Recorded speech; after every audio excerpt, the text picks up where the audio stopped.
Hi,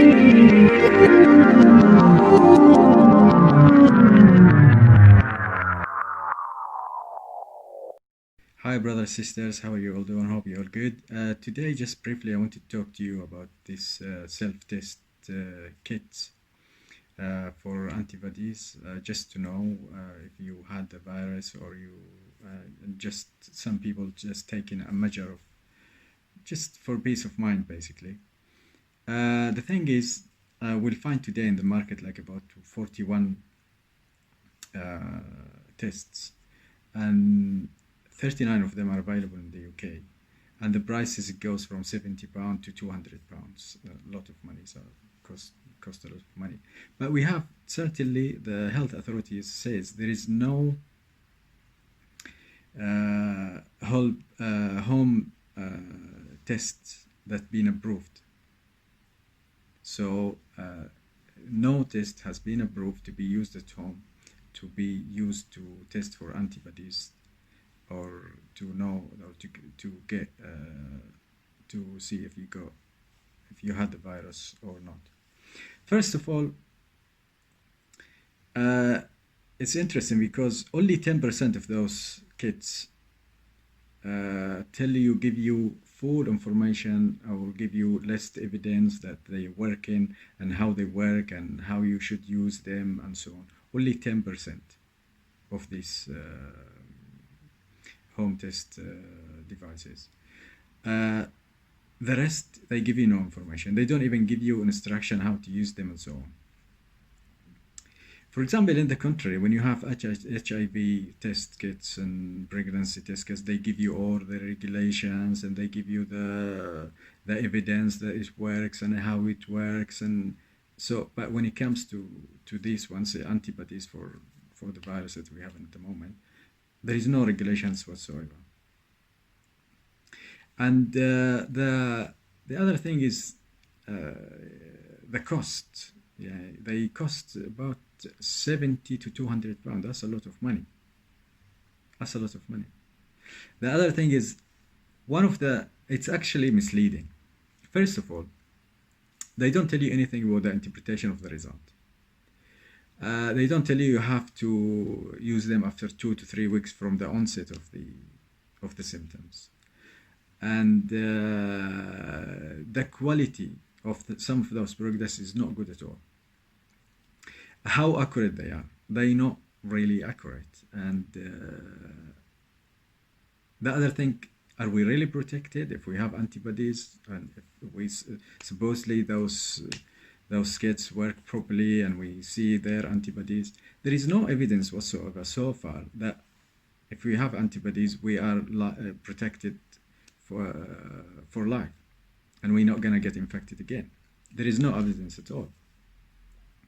And if we got a positive test and and we think, oh, okay, we have peace of mind now, we're not going to get infected again, that's happening and that's it, and we are protected and we'll go on to do whatever we want with our lives.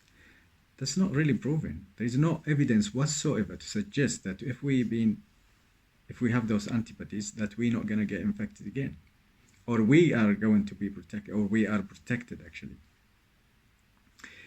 When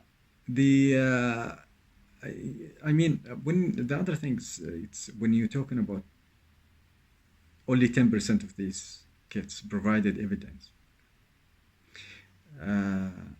What kind of evidence they provide? The evidence I've seen that they provided, that that they give you all the science and it's how happening when you take, for example, if you take a sample and take it to the lab, the same technology used and so on.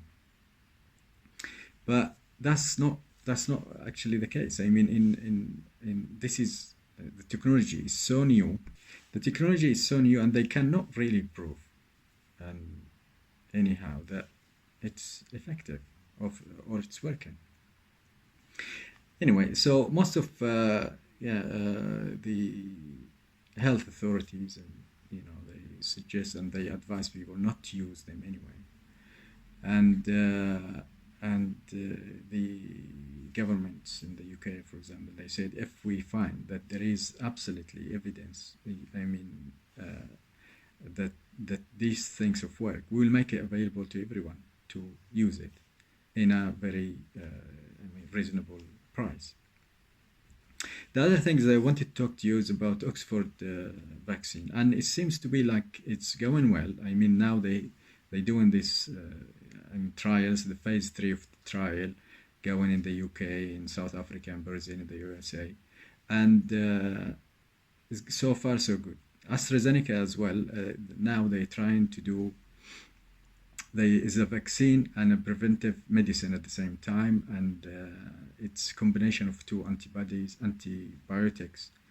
And they started trials here in the UK to see if it's going to work. So it works by preventing or stopping people from getting infected, and if you're already infected, it works as well in